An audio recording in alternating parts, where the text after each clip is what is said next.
தக்காளி சாதம்னா யாருக்கு தாங்க பிடிக்காது? வாங்க தக்காளி சாதம் எப்படி செய்யலான்னு பார்க்கலாம்.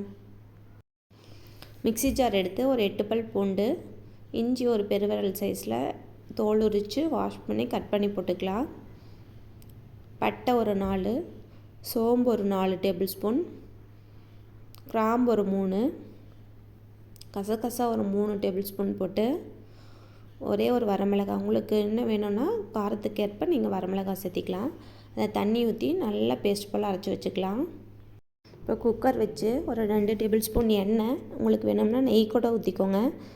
கடுகு ஒரு டேபிள் ஸ்பூன், சோம்பு ஒரு டேபிள் ஸ்பூன் போட்டு நான் பொரியட்டுன்னு வெங்காயம் 2 பெரிய வெங்காயம், 3 பச்சை மிளகாய் கட் பண்ணி வச்சுருக்கேன், அதையும் போட்டு வதக்கி இஞ்சி பூண்டு சோம்பு எல்லாம் போட்டு நம்ம அரைச்சி வச்சுருந்தோம்ல அதையும் உள்ளே போட்டு நல்லா பச்சை வாசம் போகிற அளவுக்கு வதக்கி எடுத்துகிட்டு ஒரு கைப்பிடி அளவு புதினா அதையும் போட்டு அது சுருண்டு வர வரைக்கும் வதக்கிக்கலாம்.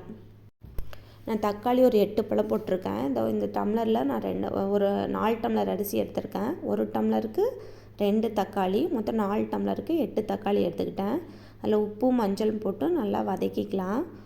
இந்த மாதிரி எண்ணெய் பிரிஞ்சு வரும்போது நம்ம அரிசி உள்ளே போட்டுக்கலாம். நான் 1 டம்ளர் அரிசிக்கு 2 டம்ளர் தண்ணி ஊற்றி வச்சுருக்கேன், அதையும் உள்ளே போட்டு உப்பு வேணும்னா தேவைப்பட்டதுன்னா டேஸ்ட் பார்த்துட்டு போட்டுக்கோங்க.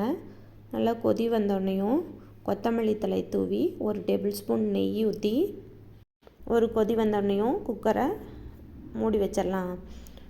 3 விசில் வரட்டும். 3 விசில் வந்ததுக்கப்புறம் விசிலில் ரிலீஸ் ஆனதுக்கப்புறம் ஓப்பன் பண்ணி கிளறி விட்டால் தக்காளி சாதம் ரெடி.